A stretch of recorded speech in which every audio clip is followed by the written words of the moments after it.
Bad Mary for that too sweet play-in. Welcome all you four color funny book aficionados. This is US Comics Cast, your HQ for all things comic book related. I am the OG John Rivera, the CEO and co-founder of US Comics. And that must make me the other co-founder, the other co-host, the only COO in all the multiverse. Boom, boom, hybrid panda, Charlie Rivera. Happy comic book day, brother. I know personally of a 7'8" buxom lass that exists within the U.S. Comics continuity that is going to drive to Long Island and fuck you up, you moniker stealing son of a bitch. Much like Pest himself, I'ma climb up, boom, boom, and I'm gonna try to convince her that it is A-OK. My dear brother, cheat, steal. You cannot hold it against your personal Latino heat. I'm all juiced up this week. I'm living in trailer heaven. If it's not enough, we got the last Shang-Chi trailer. Awesome. Then at CinemaCon, we get the unexpected. We fell for it. Sony said, no Spider-Man trailer. And then they're like, haha, fuck your whole face. Enjoy watching this 2-minute teaser trailer 48 times. That trailer. And talking about it at nauseum. Dude, from whence you watched it till about 2 nanoseconds ago when that music hit. It's all people can talk about. What was really awesome was this is multiple movies in one, this next Spider-Man, because it is a day 2 sequel. Like, literally, they're like, fucking the news is still pretty pissed off that Spider-Man's some nerdy teen, and he's like, I'm gonna use it to kind of get laid, which props to Spider-Man. He's like, this is the worst day of my life. Do you want to go on romantic adventures on rooftops while I complain about my life? That the level of game that my man is kicking on that rooftop, I can only say it's akin to my man, the Doctor, Indiana Jones, laying there on the boat. Like, I'll give him this. For the most part, yeah, he thought the Nazi hijinks was behind him, but he's still gonna throw it out there like, I got a little black and blue. I gotta be what totally you gonna honest. do? That whole teaser trailer could have been like, remember that famous Spider-Man iconography where half his face is the mask and half his dorky ass Peter Parker? We're gonna show it to you. He's wanted. That could have been the whole trailer. All they needed to add there to have me truly fill the cup was to visually give me some wiggly lines. Like, if you gave me some Spidey sense, visually tingling, it would have been over for me. It would have been John clicking it off, headed to the pants store.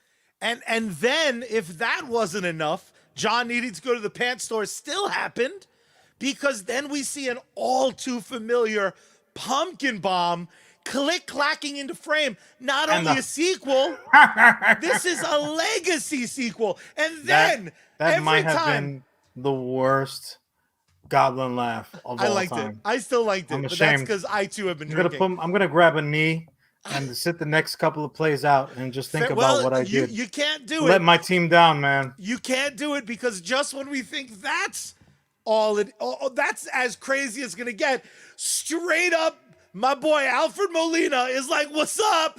I'm back, bitches." All we need is your crotch from Amazing Spider-Man 2's graduation scene. Representing all. So we like to be as accurate on this program as there's a lot of irresponsible reporting, enough irresponsible reporting going up and down the dial nowadays. Okay, I refuse to be part of that level of organization. Was it Spectacular Spider-Man 2? What was it called? For clarity's sake, it was the Amazing Spider-Man 2, otherwise known overseas as the Amazingly Long-Necked Spider-Man, but that's really not the point. Also called This Spider-Man Gets Way Too Much Tang. But if that's not enough... Hold on. Slow your roll. All right. don't be a jabroni on me. It's very early.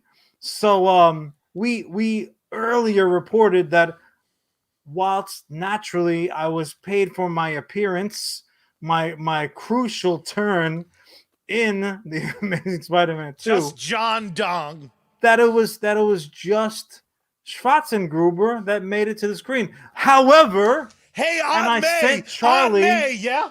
Oh I shit, sent John Charlie the Schwarzenstein. screen grab that clearly on the video release there is a wide shot, and you just see behind her, the best dressed idiot on earth. You see yours truly and my Asian wife, with whom I spoke not a single word. I'm clearly there with my little bow tie, sitting legs akimbo, like I was riding the subway on a hot summer day. Like my legs are not crossing. Keanu would have been ashamed. I actually, the bitch had a seat. Come on, let's not get crazy. I was clearly in the shot. I am so happy. I need to call my agent right now to see what level of residuals Homeboy is owned. That's what I'm saying. Way more important than residuals, in case CinemaCon and their Sony presentation wasn't enough. Speaking of legacy films, they showed the entirety of Ghostbusters Afterlife. Anyone who had the privilege, nay, the honor of having attended all of the ongoings at CinemaCon, like, that was basically the con version of Christmas morning. And you wake up to all these gifts on Christmas morning, you're like, I'm Jewish. What's with all these gifts? I'm not gonna return nothing. No gift receipts need be exchanged right now. Thank you kindly, but dude, it was an embarrassment of riches for these people. Good for them. The best part for me, because there's always these fucking rumblings that specifically something like a legacy sequel, right? Something that's carrying the weight of not only itself, it's hard enough to have a compelling story over an hour and a half, 2 hours, or 12 hours if you're Zack Snyder. For some people, it's hard. Sure. Then when you start stacking on, like, also, as well as you're carrying this torch that in some cases is 30 years old. All the reports from CinemaCon are like, yeah, this is exactly how you do this sort of film. It's nostalgia done you're referring to Afterlife, just for anyone who is not up to date on the Charlieisms. So again, just the quick recap for anybody who joined this late. Shame on you. So it's Cinnamon. I'm a little hungry.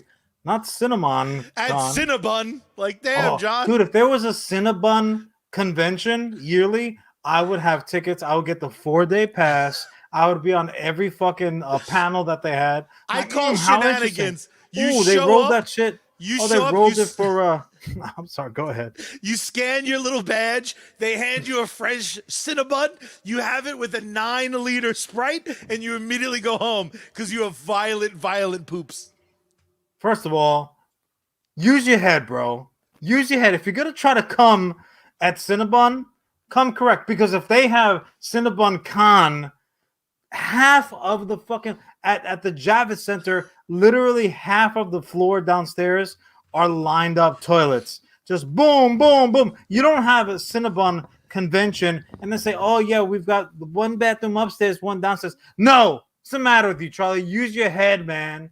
Use your head. It's not just for holding your glasses on your face. I feel genuinely bad because our boy Tony in the Facebook comments, I know for a fact he just lost 50 pounds, and us continually saying Cinnabon, he's about to gain 10 in Cinnabon action. Cinnabon dreams and mochaccino nightmares, because my contention to this day, I can't tell you how many strolls around the mall have been interrupted, not because of a Cinnabon that you're like, I'm second guessing that Cinnabon. No, it's the fucking chocolate mochaccino drink. That's, I believe, and I don't have any scientific data to back it up, but I'm pretty sure that's the catalyst that gets it done.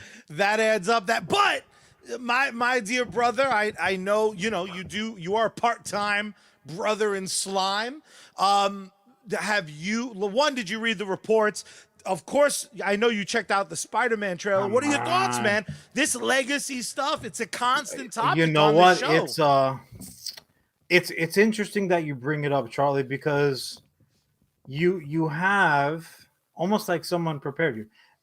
You have films like Afterlife, which are pure legacy sequels, and what we mean by that, we've thrown the term around plenty. Um, Legacy sequels are a sequel that will happen to another movie, very often many years, sometimes decades after the fact Yes. of the last movie that you got. Sometimes a legacy sequel will follow up a natural sequel or reboot that has happened, that they're saying, you know what, forget that, don't even count that, it doesn't count, forget you even saw it. And they skip over it. Halloween just did it relatively A recently. couple times. They're like, nah, H2O doesn't count. you The sequel you doesn't count. literally need like a fold out blueprint of like, okay, carry the one, and pi is 3.14. Okay, Jamie Lee Curtis is alive again. Cool. So Why? Because we legacy want that sequels. yogurt eating bitch in the film. However, You we know need to why? get there. Because them titties don't age, son. Good lord. Anyways, She's talking about her poops. You're like, ooh, whatever. look at your can jams, Good baby. shit. She's 100 feet tall. It's better if she's sitting down. True. You get Takes easier her access. longer to age. Perfect.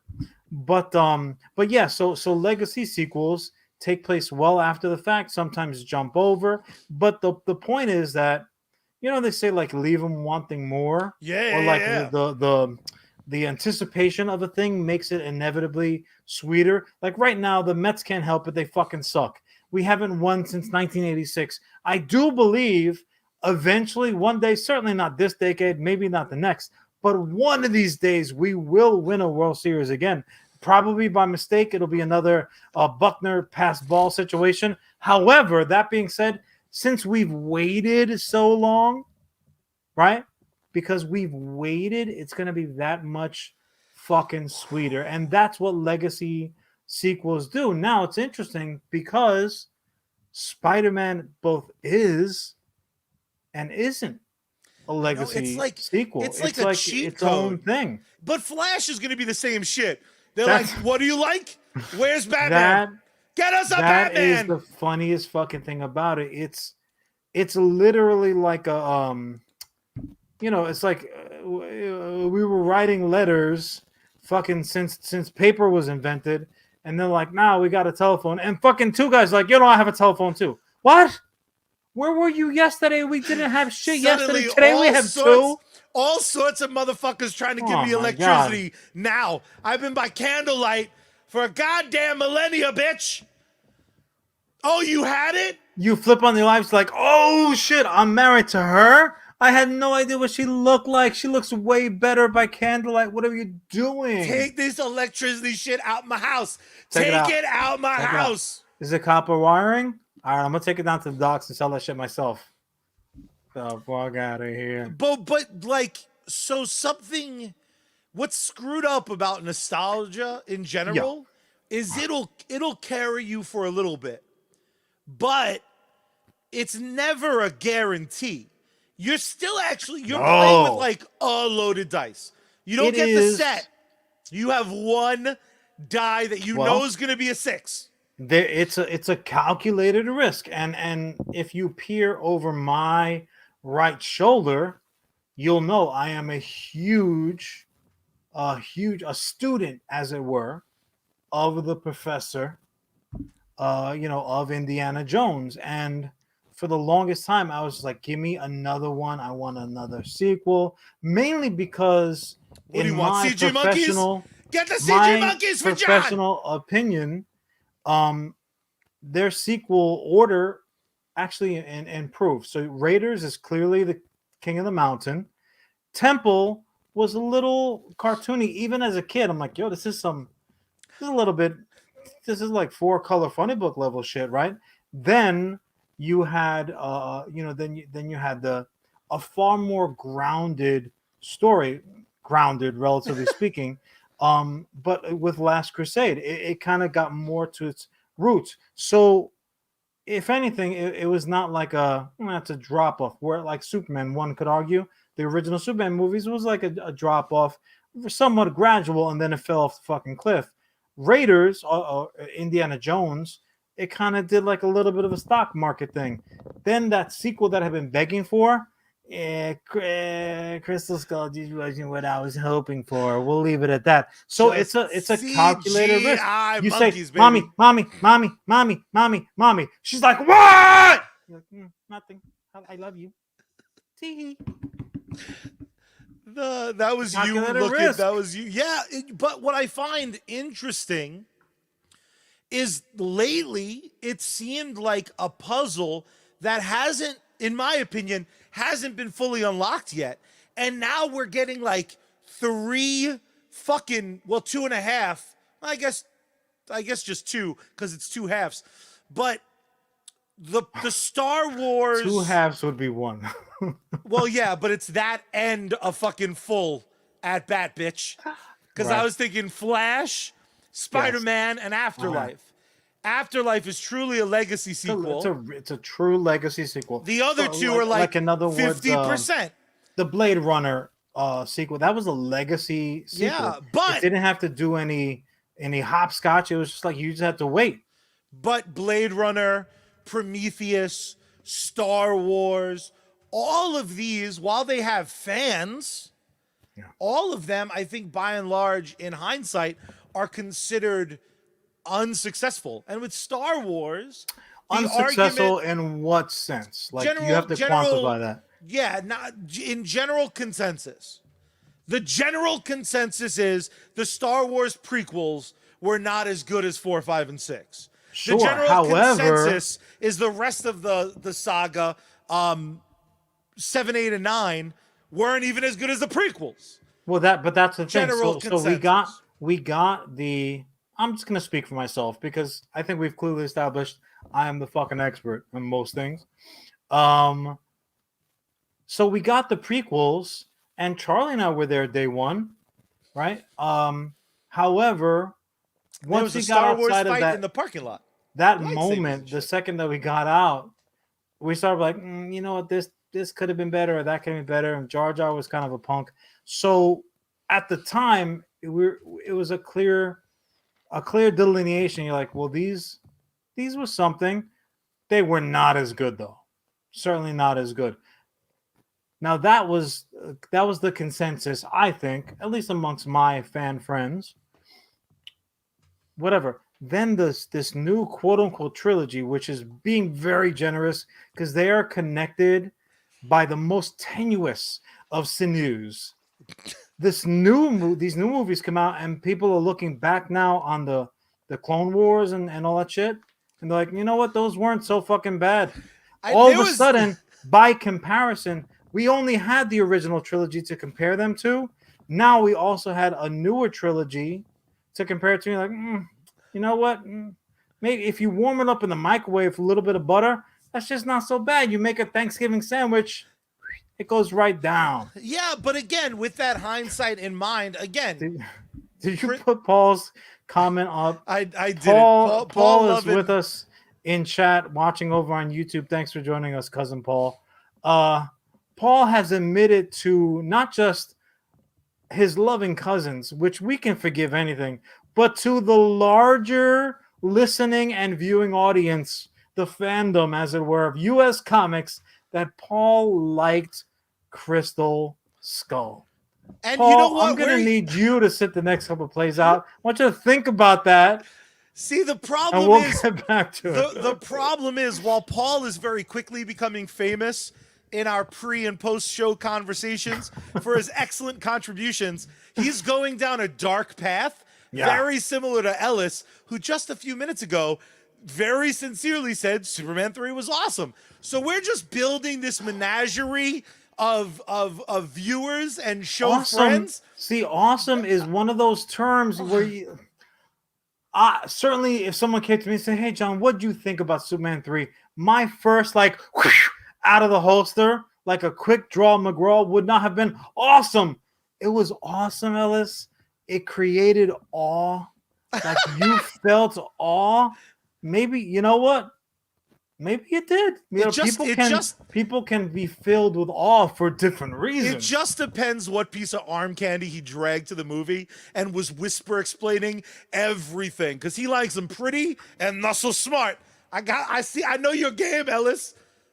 There's probably some girl right now he's forcing to watch this, and he's like, they're brothers, and like, it's just bad. I got news for you, Charlie. It's not just Ellis, dude. I'm as guilty as they fucking come. Fair enough. But like you mentioned, so you have now, just so we don't get too crazily off topic, so we have Spiderman,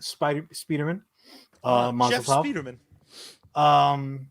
And he's doing it beautifully. Honestly, the only pushback that I really heard was that it's almost where, and you said it to a degree also, like, whereas the prior Spider-Man movies, these newest iteration of Spider-Man that we're getting, were a little bit more like Sony wanted to play in the MCU pool, so they were like, they kept their Spider-Man standalone movies somewhat rooted, somewhat on the ground. The biggest departure that they said was, we're going to take him out of New York, when he's like New York's hero, aside from Daredevil, who may or may not have been alluded to in the trailer. You faceless lawyer, son of a bitch. But even just like the horns on the Peter sign, I'm like, that's either a Mephisto fucking cookie or that's a Daredevil thing. Maybe they were just going straight up New York City subway, draw the horns, but he didn't have a black eye. You didn't take one tooth out. Like, that would have been pure New York. But here, they're like, nah, you know what? We're taking a huge fucking bite at the apple. We're going to be literally throwing everything we can at the wall. Oh, remember this? Like, if Jamie Foxx is getting a glow up, his Electro is going to get a glow up, then I'm going to stand up and applaud. Because what America loves best is a redemption. So what they're doing is not just giving us, God willing, an entertaining story.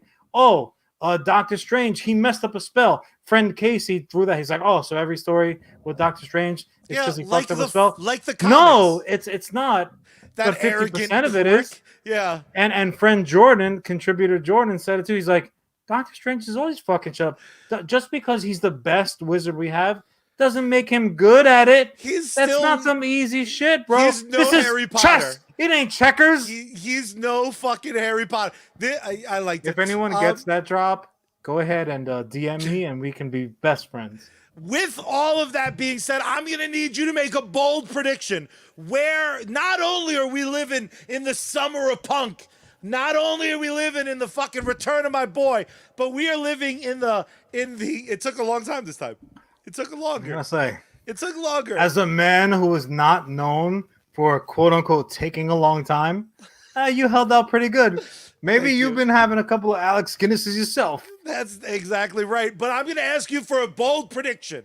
Right. We are on the precipice. Yes. We are in the dawn of a new day. All right. Where these legacy sequels or these hybrid legacy sequels can take finally a foothold, finally, and give them value. Because until then, like it, love it, or in between, Indiana Jones, not successful. The last Star Wars trilogy, not successful in terms of general consensus. The 2016 reboot of Ghostbusters, not successful.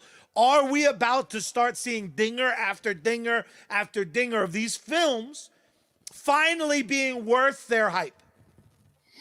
Prediction time.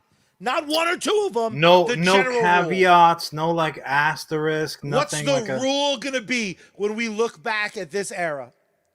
I'm going to say this.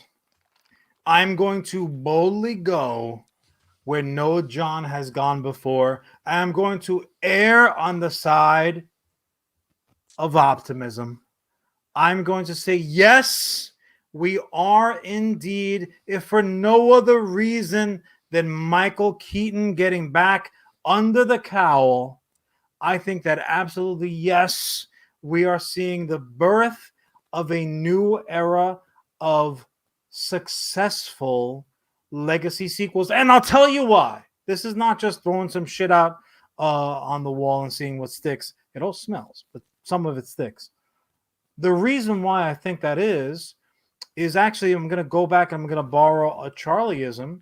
is because this is not necessarily exclusively in the domain of the boardroom, right? This isn't a collection of suits making these decisions. Oh, well, this movies are successful if we dollar cost average the cost of a production versus the release date, and we get a Christmas date, then we're gonna make a ton of money. Golly gee, no, that I believe that type of movie making has gone by the wayside, at least as far as legacy sequels go, because these creators, they know that A, they're beloved, that B, you absolutely, you totally, you can burn your bridge. You can lose the baby out the window with the bathwater.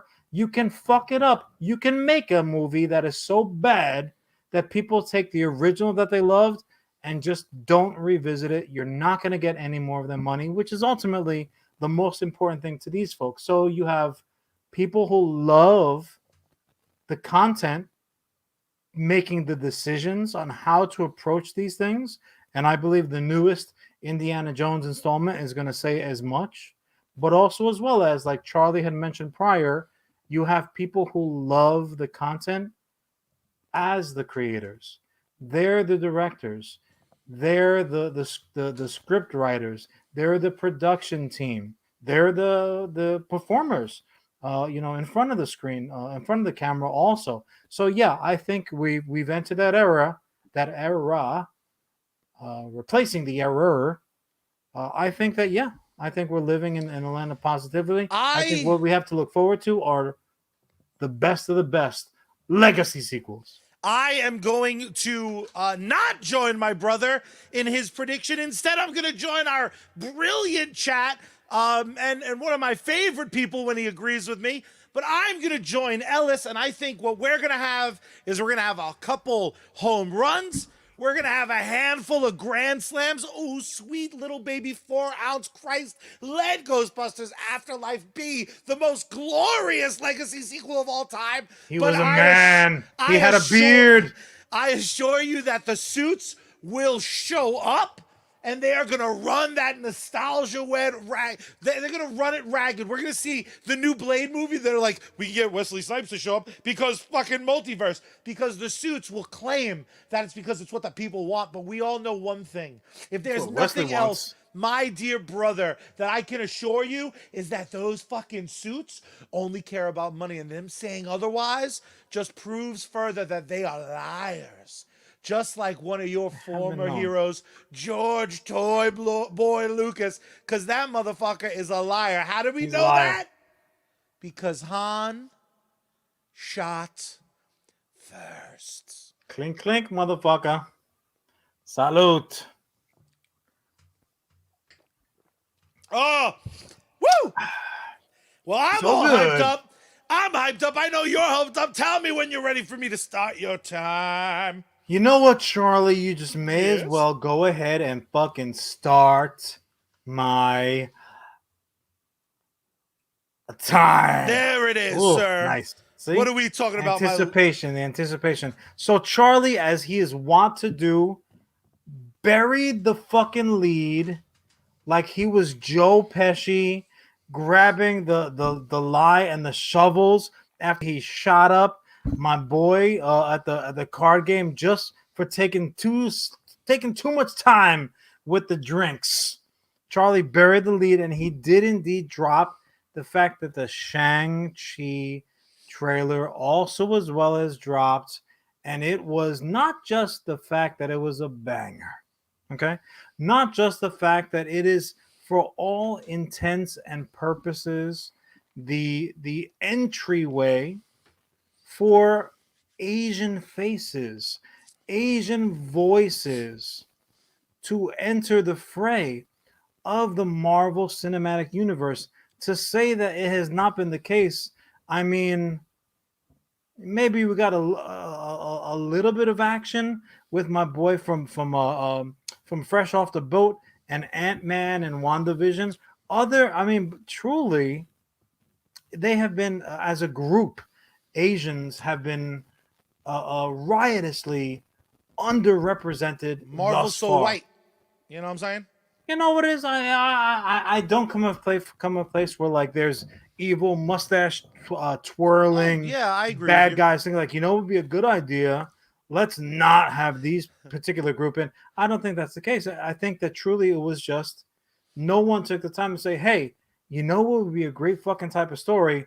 Boom, shalak lock, boom. So first, mostly that fucking trailer, Shang-Chi and the Legend of the Ten Rings. You want a prediction, Charlie? Here comes a prediction, and it don't take no Nostradamus to fucking get it right. That movie is going to be a guaranteed banger, right? It has all of the elements that it needs. First, mostly, it's a Marvel movie, right? It is created. You can tell already that it is formed in the like in the template of those Marvel first movies out. So you're gonna have a little bit of history. You're gonna have a couple of jokes. Her name escapes me right now, but Aquafina, baby. Aquafina. You know what the thing is? I hear her name. First of all, when you look at it, you read it and you're like, what the fuck does that say? And then you sound it out like a jerk, and then you're like, oh, that's what it is. But then I can't help but think about the killer whale stripper character from BoJack Horseman. Yes. So the names and the visuals don't necessarily match up, but she's very funny. Not to cut you off, because I know you're going to dive into the reasons you're excited. Aquafina holds the same weight for me personally as Michael B. Jordan did when they were like, he was going to be in Black Panther. I'm like, let's pre-order this ticket. I fucking love Aquafina. She's bringing Aquafina fans to the party with her. Like she's that girl that gets you into the club, gets you past the bouncer. She's like, look who I got with me. So again, all the elements are there. Michelle Yeoh from fucking Crouching Tiger. Fuck yes. I mean the cast is rounded out beautifully. And my guy, I have been watching. Once I saw the trailer, I said, no, I gotta know more. And I'm gonna be totally honest with you. I was medium into the character, right? Because the comic books. The comic books were coming. Well, I'll tell you the reason why. So the gentleman that's playing the title character of Shang-Chi, and I apologize if I mispronounce this. He's not going to hear it, but I believe it's Simu Liu. I believe that's the proper pronunciation. We have him on the line. Let's bring him on to the show. He is highly offended by your Get me into that sequel, sucker. So, in any case... And suddenly a Puerto Rican ninja shows up and his head is chopped off immediately. If you go back to the 80s, I promise you there is a Puerto Rican ninja in the Bronx movie floating around someplace.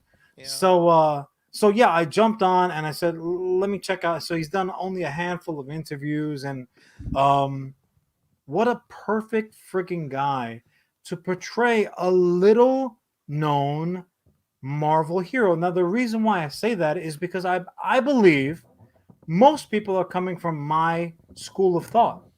They were like, almost Bruce Lee. He's not Bruce Lee though. That's the thing.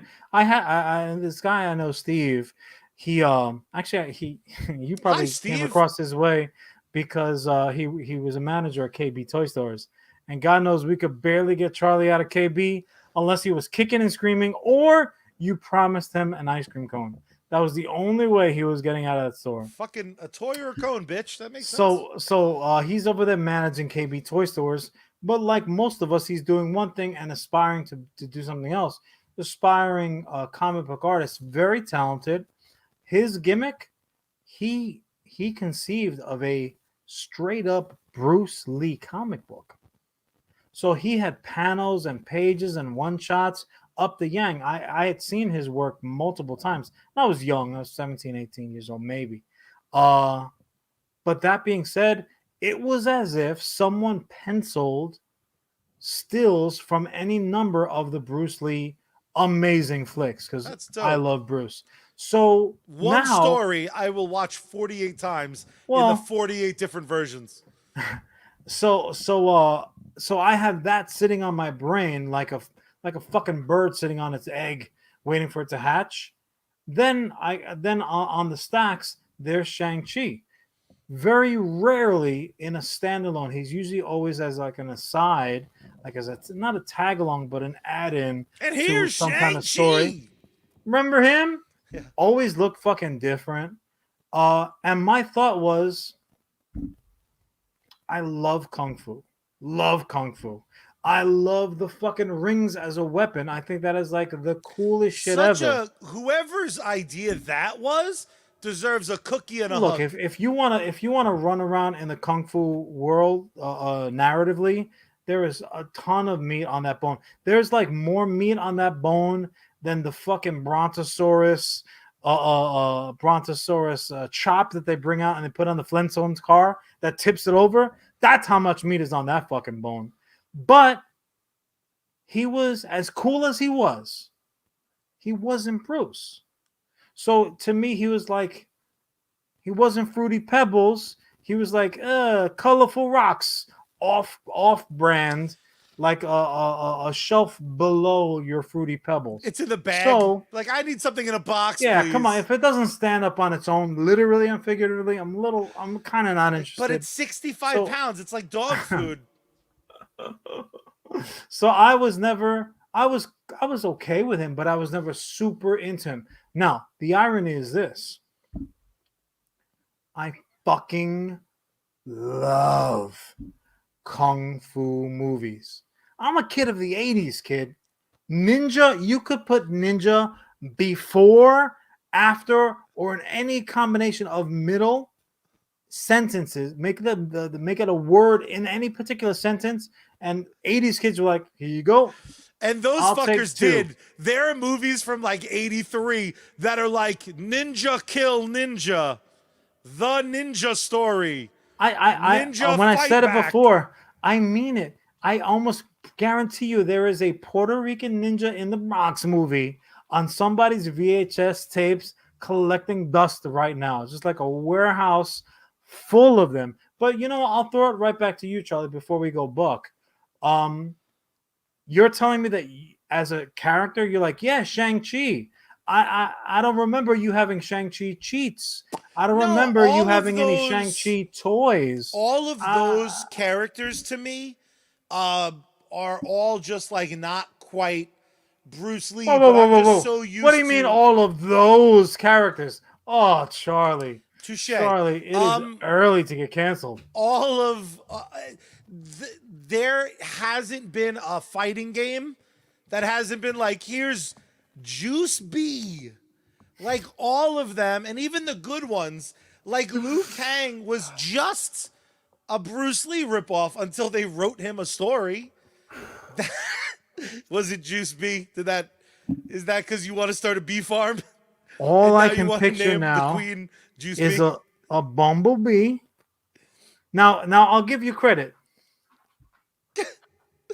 Oh God. Charlie's Juice B character, he's already kind of dressed correctly because he's rocking the classic yellow tracksuit with the black stripe that Bruce is so famous for. But now he's got to do karate and like how do you, a bee should not aerodynamically be able to fly in the first place. Now you want to give him nunchucks? He's gonna be doing this. What are you doing to this poor little guy? Yeah, see, that's where you have it misconstrued. Because Juice B, he's the ninja for Burt's Bees. Like someone tries to steal a $5 chapstick from Caldor, and he's like, "What's up? I'll stop you, sucker." Traditionally, when you get hired to work for a particular company, they don't insist that you get renamed to include the name of the company. No, he's like a mascot. He's like, you know how the Domino's thing steals Juice B. The Noid you're referring to? Noid, yes. Famously. Juice B is like the opposite. He like protects. He's like, you pay full price. And what's the juice consisting of? That's the new line from Burt's Beeswax. Now they make honey juice. Stupid. Oh, it's stupid, all right. It is stupid. Anyways, so I do feel that even more than an Iron Man situation where Favreau came out and released Iron Man, who was kind of like a B, no pun intended. I wish it was a Juicy B, Stark. a B Oh, level character, a B level hero. at best. I feel like that in the comic books, at least, Shang-Chi was maybe a C level character, maybe C plus if you're feeling generous. Yeah, I don't If you're like. Was comparing him to Shang-Chi even a fucking somebody, Avenger? Everyone's an Avenger. I couldn't tell you one I'm an Avenger, bro. I'm a West Shang-Chi. Coast Avenger, but I couldn't tell you one Shang-Chi story. You know, again, but he would here's pop the up. funny He thing. fucked up the hand a couple He would times. pop up. First of all, in a world where Iron Fist is the wackest fighter that you can fucking put out there, Shang-Chi shouldn't show up. He's like, oh, Thanos, that sucks. Why don't you fucking call Iron Fist, you dumb defender bitches? The fuck out of here. Meanwhile, Iron Fist is like, Ugh. there's a I don't want to learn how to fight. Just give me the role. You that fucking not dick. for nothing. There was a big rumor just this last week that a stunt coordinator for the Marvel Netflix They said stuff he didn't want to do it. and they didn't say him, but they were like, they Him. pretty much named everyone else, and they were like, what delightful humans to work with. They worked Charlie Cox. What a hell of a guy, working day and night to be the most realistic fighter. And he really did. I wish everybody put in that much work. That was white with Charlie blondish Cox. curly hair, lazy fuck. Charlie Cox could eat out for the rest of his life purely on the work he did for that hallway fight scene. Oh, that I thought hallway fight. I know what you thought. Moving on. we were going a whole. I know what you thought. Moving on. Where it was like the thing Batman won't do in panel. Listen, I tried to move us past it, but fucking dum refused. He would not move on. Do you remember those amalgam comics where like they cross over? Catwoman came over to Marvel to.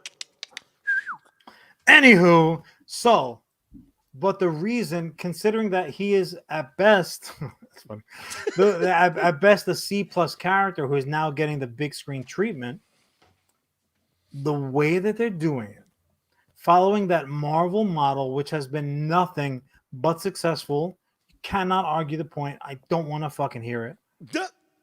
It's a losing argument. They are going to make a fucking star, not just out of Simu Leo, maybe, but the character of Shang-Chi, and he could too, because here's a character now that's really is going to flourish, seeing the light for in essence the first time. And it's not just in the Marvel movie mode, Charlie. It's not just that.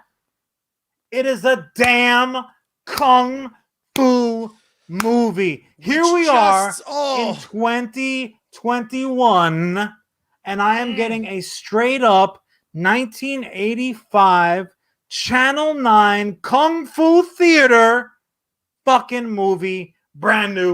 You want to talk about nostalgia, Ellis? You want to talk about do you want to talk about a sequel that you've been waiting for decades, Charlie? This is it, dude. I love me some kung fu fucking movies. If you're out there, if you're wearing the Adidas tracksuit, Adidas tracksuit, if you had some shell tops in your closet, you know what the kung fu movie is about, son. Charlie, you're just a whippersnapper. You're a junior at the table of adults. Congratulations. Fill your plate. Welcome to the club. Charlie, I got to ask you right off the top, as a youngin', as a junior level member, what's your favorite kung fu movie? If you fucking say Turtles, I swear, Charlie. That's ninjutsu. I swear.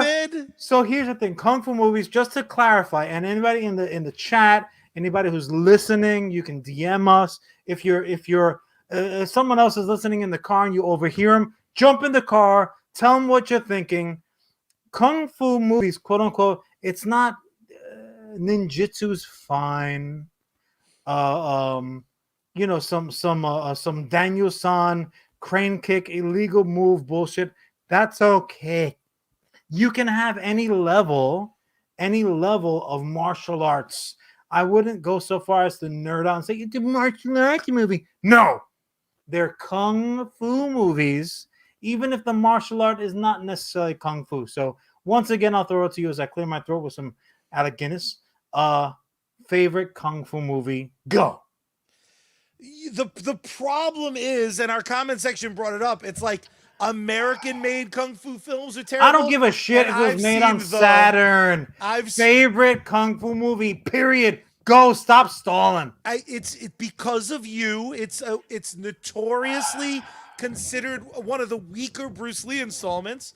I don't give a shit. Just like Game of Death. You don't have to justify it. Game of Death is my favorite. Terrible answer. You suck. Next. No, I'm just kidding. So hit me with some Game of Death. Love. Why do you love Game of Death? Obviously, you can't go wrong with anything Bruce Lee. We were very lucky in as much as I don't remember a moment of my life where a VHS player wasn't involved.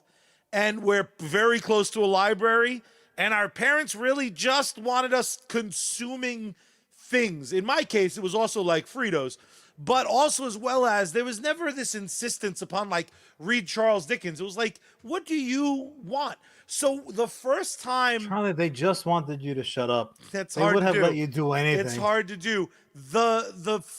When I went to the movie theater and I only knew Bruce Lee from your posters, and I see Bruce Lee written on the side. Blacklight posters, just made out of all kinds of velvet. I see in a very cool but stupid font, Bruce Lee, and really tiny, like they knew it sucked, Game of Death. And it was like a double feature VHS tape. I want to say it was Enter the Dragon was the other one. But the first time I saw anything Bruce Lee was Game of Death. And I remember the opening moments of Game of Death is so peaceful, and it's seemingly like fucking boring. And then that movie goes ape shit, like almost immediately. So the first time I witnessed Bruce Lee need to remove his shirt for combat was just like, as we're wont to do. As we're wont to do. And I had Bruce was an outlier because, especially coming from the dumb movies that you would watch growing up, he didn't look like necessarily. You wouldn't pick him out if you were doing gym room picking up teams and you're not playing kick, I'm picking up Stallone, Arnold. Dude, like you're picking these big meatheads, skinny geek, which is understandable. I mean, I won't go so far as to call him geek. I mean, you're gonna catch a roundhouse talking that shit. But it's just interesting to me that Game of Death spoke to you more because, like you said, I know exactly the double feature VHS tape to which you're referring to, but that was a double with Enter the fucking Dragon. But Enter the Dragon was the second film. So the first. Did you watch them both? Yeah. But this is my this is my point. So you watch them both. I'm not asking what your first kung fu movie was. But you prefer Game of Death over Enter the Dragon. Because of the pure, that was my introduction. I got you. So it broke your kung fu cherry. Badass. Yeah, because again, I'd seen him as Kato go to a fucking time limit draw with Chubby Robin. Not that impressed. Then I see him fucking wrecking shop. So yeah, I was too young to acknowledge like better or worse. I'm just like this fucking. I'm surprised 3-hour movie. Because especially with your retention level, you're like, this is just one fucking long ass movie. I literally he's on an island now. I was about halfway through that movie, and I was fucking stripping a GI Joe and gluing felt together to make them a fucking kung fu outfit. It doesn't take long, dude. What's up?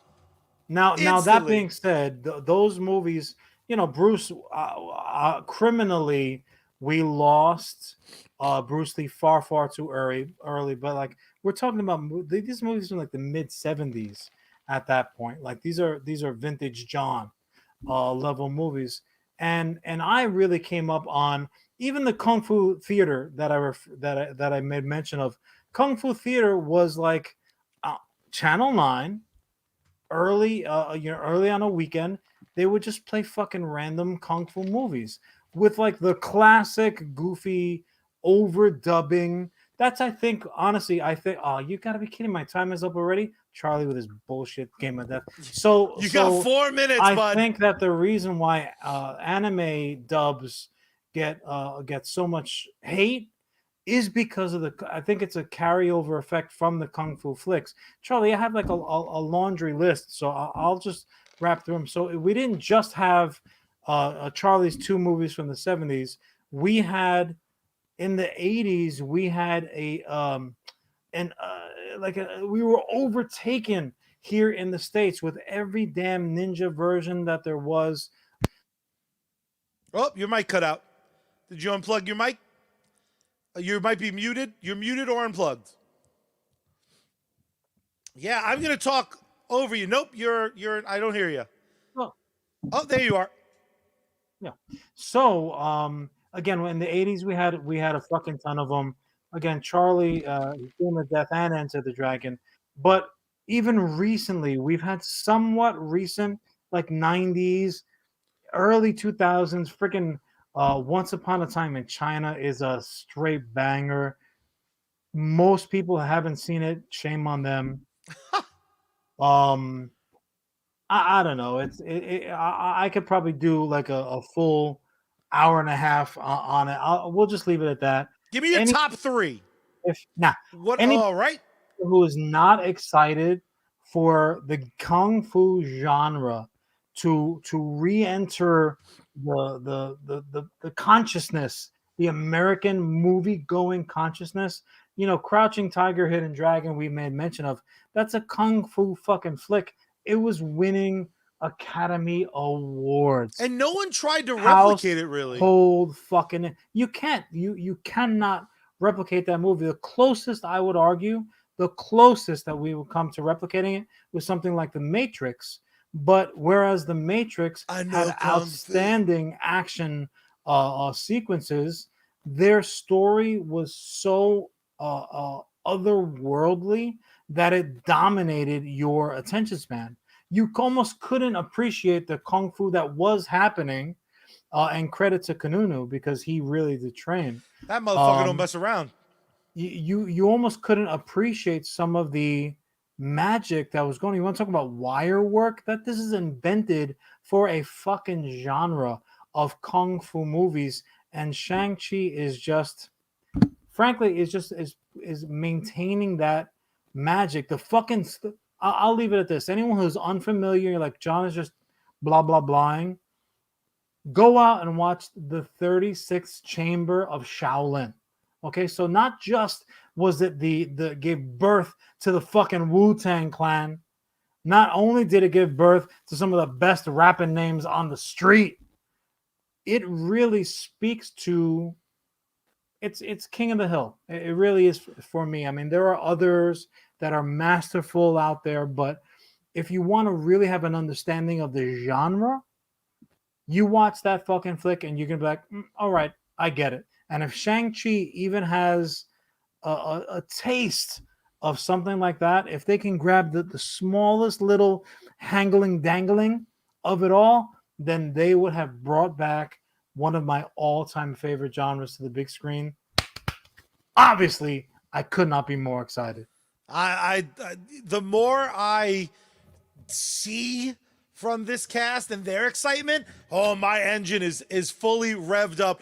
But speaking of fully revving up engines, let's pay some bills. And another thing that gets my blood pumping and I'm just ready to go is listening to some sick nice tunes from one of my favorite bands of all time.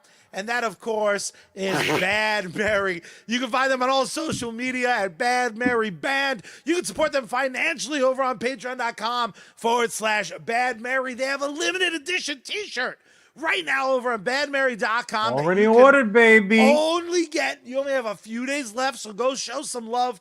Get that limited time and design. It's the one I voted for. Ooh, nothing better. Nothing I vote for wins and stuff like that. Exactly right. And what's great about it is you, by signing up to the Bad Mary mailing list, you get to vote the next time a shirt design comes. So buy this one and then have your voice heard by one of the best bands in all the multiverse. And my favorite part about Bad Mary, my friend, is every single place you can stream music, you can find the entire discography of Bad Mary. That Bad Mary Band anywhere on social media. Who else is paying to keep our lights on? Right here on Facebook, it is Sergeant Finesse. You can check him out on Facebook Gaming. You could also, as well as, check him out over on Twitch. He is bi-coastal. He does it all. Playing multitude of games. He plays WoW. He plays Call of Duty. He's going to be playing several other brand new games that are brand new to the market. So if you want to play a little catch me up, check out what the Sarge is doing. Be a Sarge alike. Don't be a sucker. But also, as well as, if you need a little pick-me-up, do yourself a favor like Neil himself. Follow the White Rabbit down to sneakenergy.com. So good. Throw them a like, throw them a follow. Also, as well as, if you want some fresh new gear, go ahead over to geeksunleash.com. Use code SARGE at checkout. You can look so good. If you want to get some sneak energy in your life, use code SGT at checkout there. Don't be a sucker. Check them out today when Sarge is on deck. You salute. Hell yeah. And speaking of being on deck, brother o' mine, start my time. Boop. So what was a little bit controversial amongst some of my peeps that check out the show, and we talk all disgusting things. Marshmallow, sugar, gross. We all know that I detest marshmallow because that fucking Stay Puft Marshmallow Man always trying to give my boys in Gray the business. But Ray, what did you do? Imagine a giant peep just fucking leaving sugar everywhere. The ants. If there's a giant fucking peep in Afterlife, I'm coming straight for you, Charlie. You'll probably be sitting next to me. It's still gonna happen. Yeah, you know what? Now I kind of hope it does happen. But, my dear brother, I am not here to talk more about Afterlife. Instead, I am going to talk about What If Chapter 2.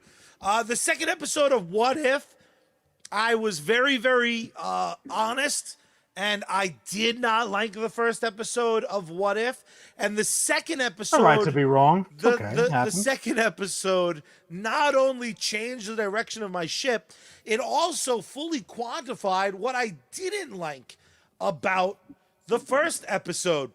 So to give the 10-second version, something about the first episode of What If just didn't resonate with me. Seeing the same story with, in essence, a character swap just didn't do anything for me. However, last week's character swap of the Cthulhu in Captain America was like so obvious when it happened. Ugh. How dare you? I know what you're talking about. You just love Squiddies. Squiddy, Matrax. I do. And I love 8-foot-tall bucks and women. What's your point? But Resident Evil fan fiction aside, with those giant bucks and women, Star-Lord being a title that T'Challa earns through his misadventure. I will throw up my spoiler warning, actually. I don't have a new graphic for it, but you bring up a good point. We'll throw the lady of the last hour up now in you the gotta middle. say it to her face. I am. I'm sorry. You're adorable and you look great in that uniform, hun. But hun, oh, man, she gonna fuck you up, kid. That's kind of what I'm into, though. I kind of want her just to fucking strangle me by the neck. I want her to hold me up against the wall, lay a little smoocher. I can be vaguely related to her and make out with her in the next movie. That's a thing that happened, Marvel moviegoers. You want to talk about George Lucas and incest? Steve Rogers just macking it to his niece. I do. Gross. Want to talk about it. But episode 2 did everything and more than what I could have wanted out of this What If series. It was familiar territory, but what felt like a tremendously fresh take, and it happens from sequence 1, where this version of Star-Lord, having had the upbringing T'Challa did, always kind of raised to be somewhat of a leader, somewhat of a politician, somewhat of a wordsmith, unlike my boy Peter Quill, Star-Lord's made a huge impact.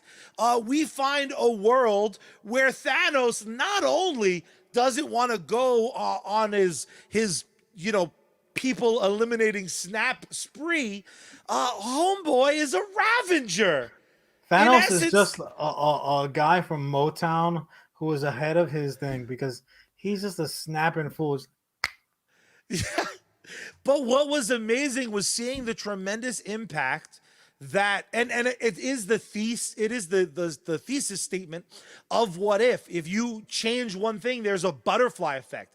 Now there were absolutely an episode. That shit wasn't a butterfly effect. It was like a dragon effect. He changed the second that you saw the purple on the illumination on the eyes. I had to pause it, be like, I'll be right back.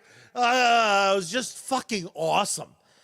And the fact that out of the gate, he doesn't even get to deliver his line where he's like, there's another name you might know me by. Fucking fanboy has the honor of fighting him, which felt like a scene heavily borrowed from so many kung fu films, so many films from the 80s, but most recently, it was borrowed in John Wick 3, where it's like, holy shit, I have to fight you because of my boss, but like, man, I really appreciate you taking the time to potentially fuck me up.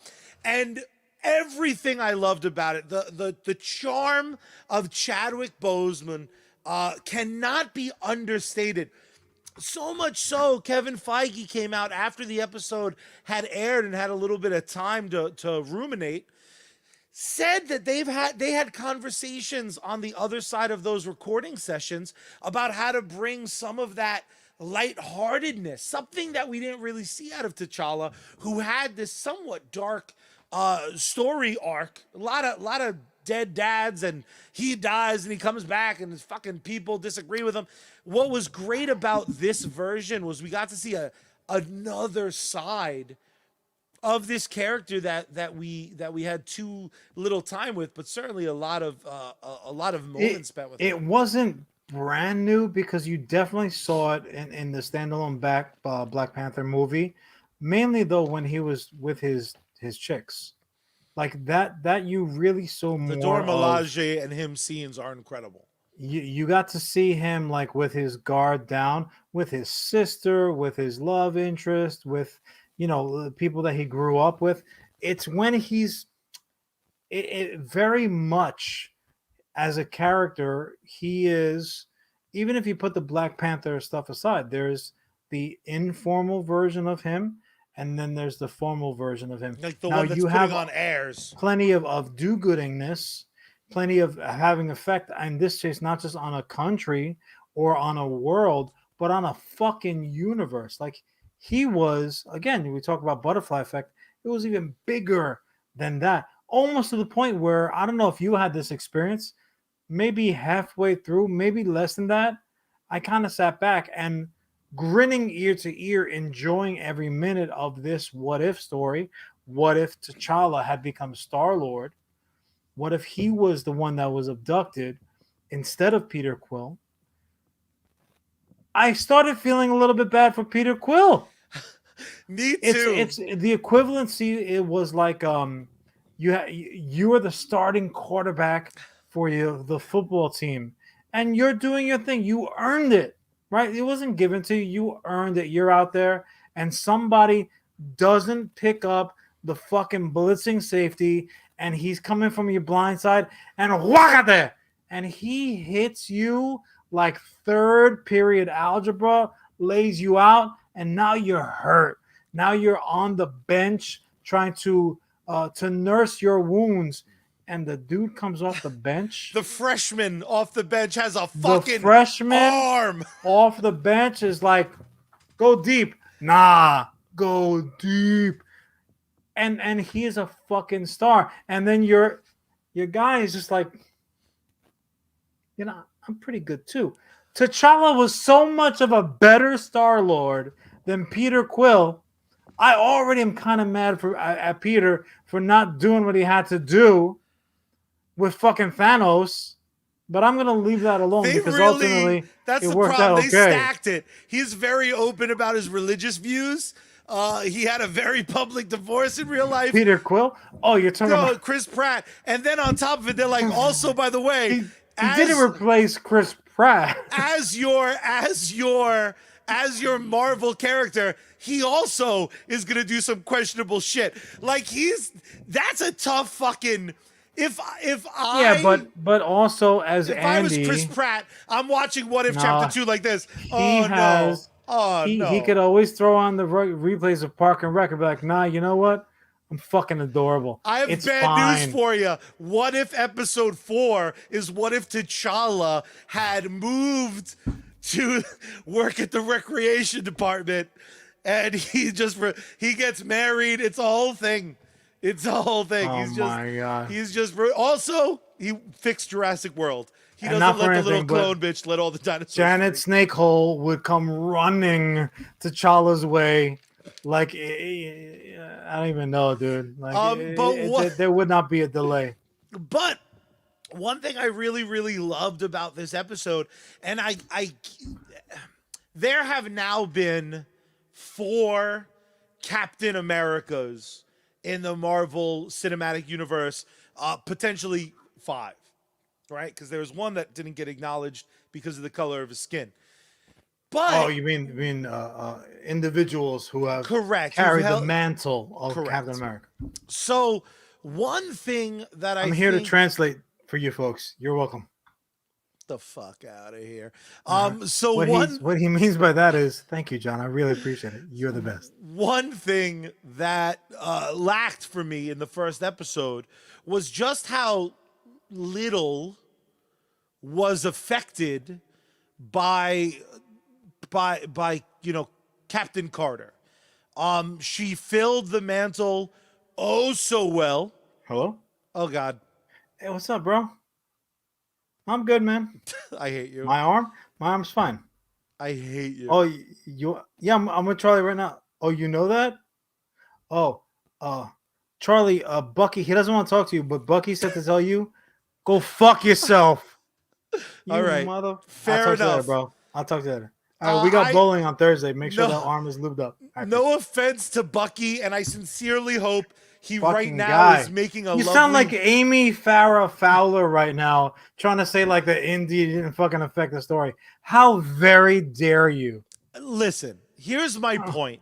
Seeing the thousands of effects that a different Star-Lord made on the universe was rewarding. In the same 35 minutes, I got to see a world play out completely different. Yeah, the scale was different. There's no doubt about that. But you know what, Charlie? I just want to throw it back to the original conversation that we had. I'm not going to stand up on a soapbox or like beat my ample chest and say like, I was right. Charlie finally acknowledges Let's just take a minute to appreciate that ample chest. Looking good in that shirt today. I'm this close to making them dance, dude. Ooh, Brooklyn Nine-Nine, book me now. So I do want to say Charlie is like a real gentleman in his Charlie way, dancing around a little bit like a merengue contest. They're doing a little cha-cha. Charlie is doing the dance around, but ultimately what he's saying, folks, again, translation, here it comes. John was right. No. What if? Hold on a second. Let me finish. What ifs are fucking dope. By their sheer nature, by their sheer nature, on an issue-by-issue basis, nay, in this new era of Disney Plus, on an episode-by-episode basis, some are going to be more enjoyable to the particular viewer than others. Now again, we've established where you at. I don't remember last week being like, this concept sucks. Let me just, you kind of did. We'll do the replay. I didn't. Do the replay. We'll get it back. I produced the show. I'll just change it if it's true. Yeah, you're not allowed to cut it out. So that being said, that's the sheer nature of what if. Now, the current climate. Oh, the nature of some are good episodes? Let me finish. Yes, that's exactly right. More so to the point, just like Black Mirror, just like Love, Death, Robots, just like even the Animatrix, in these anthology style storytellings, because it's not a uniform beginning to end story arc where you can say, oh, I loved The Witcher. Oh, I loved Captain America, where you have like a long running beginning, middle, and end. These are micro stories. So the nature that we're in, the climate of entertainment that we're in, forces a Charlie who's gonna watch them all. Let's be honest. That's also true. Forces a Charlie to say, I like this one more than that one. Look, nobody's denying that you indeed clearly liked the What If Star-Lord was T'Challa episode more than the What If Captain Carter was the hero as opposed to Captain America. But I would venture to say you don't have to do that. They're all invited to the party anyway. You don't go to a party and be like, I like this one. I don't like that one. You drink them all in. I do. To their face. I go, fuck you. Fuck you. Fuck you. You're cool. Fuck you. I think I'm out and I take a bottle of tequila. We're indeed answering a lot of questions that are non-comic book related in this episode. Yes. So no, but here's my point. I think for me, the success or failure of any of these particular episodes are how desperate I am to get more. You said something very, very eloquent last week. Eloquent, smart, sexy. So some of that's not accurate, but I do like that you threw in lies. I disagree. What a weird call out of your own shit. But my point is this. I think the best what if stories are ones in which part of you is like, oh, I prefer this over the main line. It's almost like when the Ultimates universe started in comic books, a lot of people like Ultimate Spider-Man blew their wigs back for 10 minutes. The Ultimates threw their wigs back. See, but I would disagree really with that because with comics, it's very different. Look, don't take that tone with me. You took your reasonable tone, and I hate your reasonable tone. The only equivalency would be like, well, I have a Comixology account, and I get X amount of comics free. I may as well read them, as opposed to walking into the shop and being like, here's my pull list. These are the books that I'm choosing to give my time to, and I have my reasons. Mind your business. Similarly, you have Disney Plus. That shit is like YouTube a la carte forced itself upon your cell phone several years ago. Like, you're gonna get our album whether you like it or not. Similarly, What If is gonna be there waiting for you should you choose to watch it. You don't gotta watch it if you don't want to, but it's no skin off your knees if you don't. So I would say, with comics where you can effectively choose, I'm going to read this, I'm not going to read that. The what ifs that are coming to you, they're there anyway. They're there anyway. If you watch them, you don't watch them, it doesn't make a difference. Now, my question to you is... You're saying that the Disney money teat will keep what if coming for season after season? Basically. My question to you, though, is where does the inclination of fucking having a dick swinging contest come from? Why do you feel the need to say, I liked this episode was better than that episode? Even more to your prior point, I like this version of these particular characters and these going-ons more than the mainline ones. Well, because the way you pick if you like a show is by taking in an episode or two and being like, I like this and I don't like that. No, that's not my point. That's not my question. Why do I break it down? Anyway. What I'm saying is, say I liked this episode better than that episode? I liked this version better. Why can't it be like the little girl with hard and soft tacos? Why can't we have them both? Well, here I'll give you the answer twofold. One, that podcast would suck if it was just like things exist. Bye forever. That's a terrible So concept for a show. So it's for effect. Is that what It's you're telling not these for good effect. people? I'm also going to say, sir, that I'm using it as a way of gauging something's awesome level.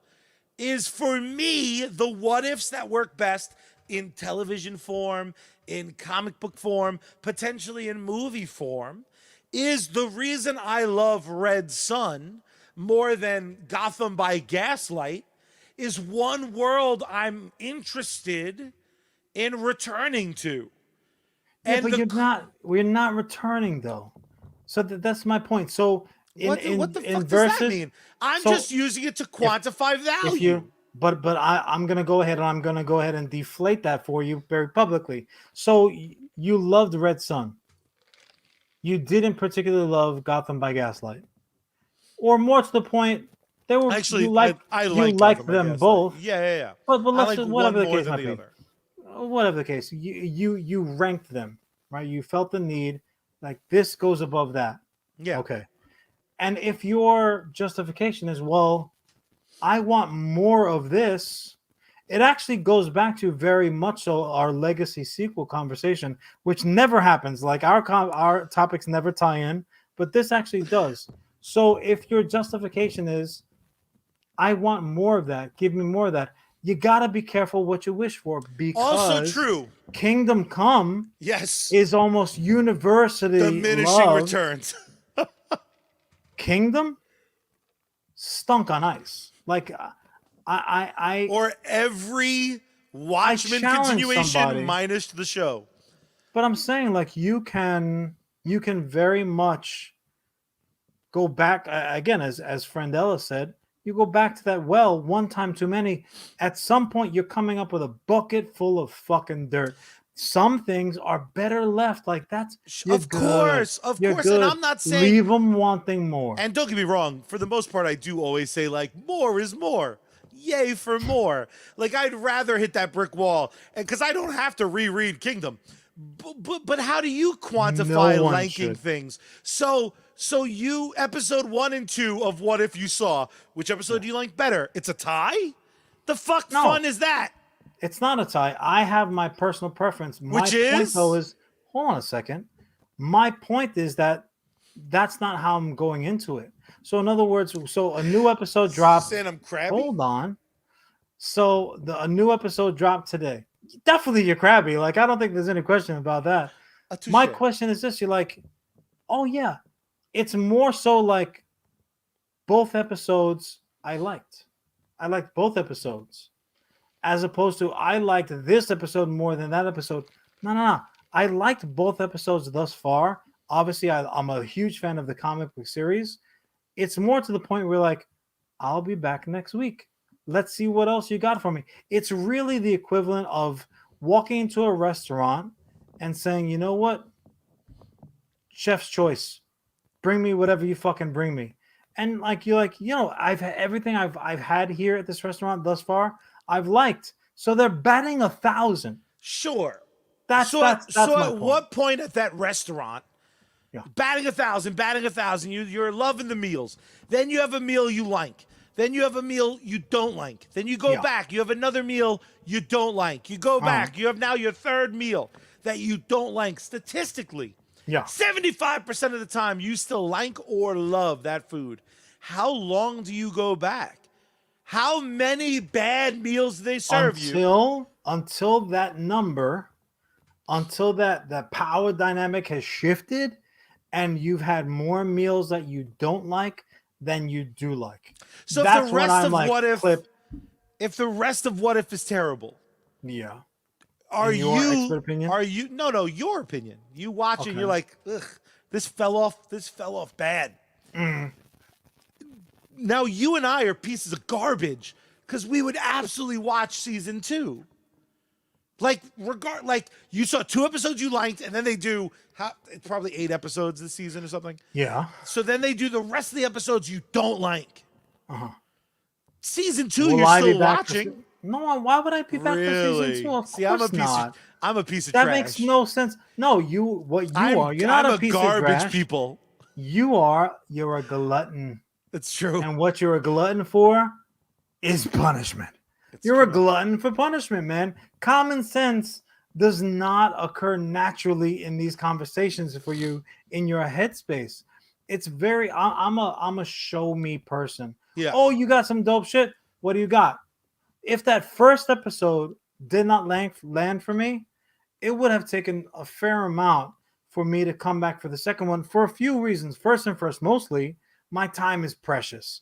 I could be doing a ton of other things, and in all honesty, I probably should be doing a ton of other things. But I'm not gonna smell the milk constantly when somebody's like, "This is bad, smell it." No, you smell it, motherfucker, or do us both a favor, just throw it out. I'm a big enough man to admit that's not a fat joke. Fuck you, internet. I'm a big enough man to admit that there is truly almost nothing so awful that, like, if it even resembles something I like I would have seen a sequel to Answer the Call. I would have waited till it was out on VHS, but like I would have watched 20 minutes of it because I'm a trash person. I'm a trash person. But with that comes a side of I love hard, baby. I love hard. Whether they deserve it or not. No. I don't think that's true because, again, the first episode of What If... It's true. ...isn't something I would have been obsessed with. But this second episode is like, like a lot of people, it's like, fuck regular Star-Lord. Our new policy that I'm going to kind of insist on, I don't care what you didn't like. What? Tell me, like, so specifically, just to wrap it up, because I know your time is pretty much expired now. Yes, sir. The aspects of the episode, of the concept, T'Challa as Star-Lord, what really rung your bell? Hit me. Boom. What I loved most about it was that the effects were very widespread.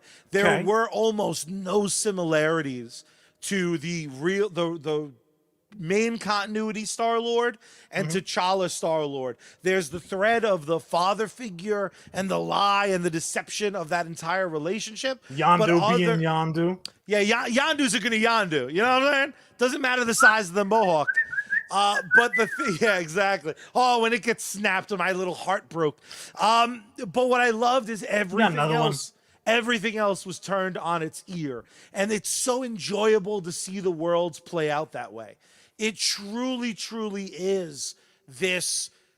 The whole universe is going to play out differently because of that one change. That's the thing that's going to keep me coming back to What If. Sure, but the butterfly effect says needs to be substantial. Doesn't. The butterfly effect says that's my level. You asked my opinion, bitch. Well, I'm telling you, though, like the theory, there are certain things that are going to seem like so much better. What they didn't really have go into are those things that were not better. It's like where was Gamora? Where was Gamora? Clearly, Thanos, he didn't have his change of heart super early in the process. So the whole Gamora issue is still up in the air there. You had members of the team which were not members of the team, but there were members of the team that were nowhere to be found. There was a lot going on. There was a lot to kind of ingest, so to speak. So a blanket, it would have been better if he was Star-Lord than it. Yeah, in a lot of ways, there are certain things that would have been better. There are certain things. One might argue just for the Thanos situation, you're like, clearly, and 3 years, whatever, 3 years or 3 years. We basically lost 3 years for fucking COVID. We're still okay for the most part. But I would just say again, the whole point of What Ifs is that it never is, and this will come with more experience that you have in that world. It is not a black and white situation. The What If stories, and I can tell you from experience in the comic books, certainly, but also they seem to be doing a very good job of carting that over to the screen. The What If fill in the blank It's never, never, never a cut and dry thing. Even when you have shit like, what if fucking Ash killed all of the fucking zombie, MCU characters? There's still not. You're like, well, that makes perfect sense. Great. There are still little nuggets of like, oh, well, that sucked. Yeah. What if Punisher fucking, shoved his fucking M16 up Captain America's brown eye? These things happened in these comics. America's ass? How dare you? America's ass took it like a champ. We all know America's ass. On the business end. Well, we'll leave it at ass play, because episode 2 just tickled my fancy. Oh, so right. For my dear brother, the captain. Where did he tickle you? Hey-o! In Shirley, New York's ass. For my dear brother, the CEO and swole-looking bitch, John Boom Shakalaka Rivera. I, of course, gonna say boom, am boom your again. He was gonna say boom boom again. Son of a bitch. And your CEO, Charlie Rivera. I got 2 things to say to you. The first is, welcome back to Wrestling, CM Punk. So happy to see ya. I'm so happy to watch the West Coast feed of AEW. But my dear brother, there's one other way that we end each and every episode of US Comics. Why don't you tell these beautiful sumbitches across all of social media how we do the things we do? First and first, mostly you have to acknowledge not just my Olympic hero, but yours. And I'm talking about Kurt Angle, from whom CM Punk, the Punk, stole many moves. But once that's been established, there's only one thing left to do. First, you got to turn the power on. Then you got to turn the volume up. Then you got to, tune Bad Mary and open up the window wide and scream out into the night sky. Save me, Space Girl. We out.